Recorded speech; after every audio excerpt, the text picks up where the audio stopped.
Thanks for joining us for Morning Edition. I'm Angela King. Dozens of states have been trying to do away with cash bail for defendants. They say the financial burden is tough on low-income people who can't afford it. But now public defenders are asking the Washington State Supreme Court to restrict the use of cash bail here. And their proposal has ignited a debate about fairness and whether the court can even make these changes. Here's KUOW's Amy Radel. Katie Hurley is an attorney with King County's Department of Public Defense. She and her colleagues see people burdened by unaffordable bail that can mean longer jail stays for people who haven't been convicted of a crime. The pretrial incarceration system becomes a system of punishment, and that is not what the system is intended to be.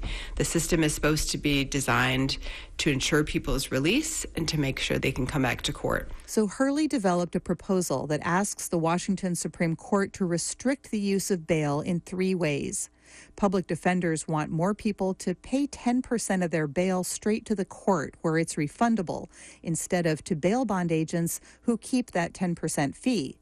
Public defenders want to exempt more people from bail entirely, and they want to cap bail for many misdemeanors so people can pay just $20 to the court to get out of jail. Courtney Wimer is a bail bond agent in Tacoma and president of the State Agents Association. She says when she pays someone's bail, she and the defendant's family all work together to get the person to court. She doesn't think people will show up if they have just $20 on the line. You can go and steal up to $750 and have it be a gross misdemeanor, and I don't think they're going to care about $20.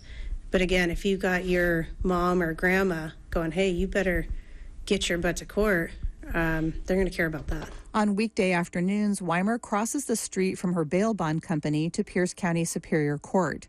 She says there's often little rhyme or reason to some of the judge's bail decisions. On this day, a judge releases a man with 40 arrests and a record of failing to appear in court, while imposing bail on a woman with a job and a fixed address. Washington State's Constitution ensures that most people are released on bail while awaiting trial. For those in custody, Wimer says, it's because that person either has a lengthy criminal history, a lengthy history of not appearing, or it's a dangerous crime. That's why they're sitting in jail. It's not because they're poor. Wimer opposes changing the rules, which would largely take businesses like hers out of the equation. She thinks reducing the use of cash bail means fewer people will show up to their court dates.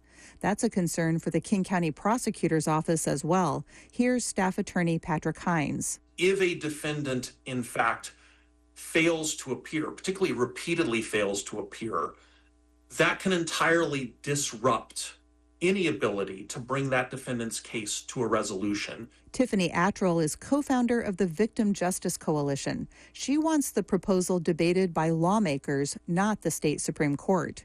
Nowhere in these proposed changes is there any comment on crime victims or the impact that this would have on them. And we feel like this type of sweeping changes need to be put forth before the legislature. That's how other states have implemented bail reform. But Washington Supreme Court Justice Sal Mangia chairs the Rules Committee and says he thinks these changes are within the court's purview. There is separation of powers here, and bail is part of the judicial process, which in my view, that is the province of our state Supreme Court. Mangia says he received and read hundreds of comments from the public about these proposed changes. Most comments were against them on public safety grounds.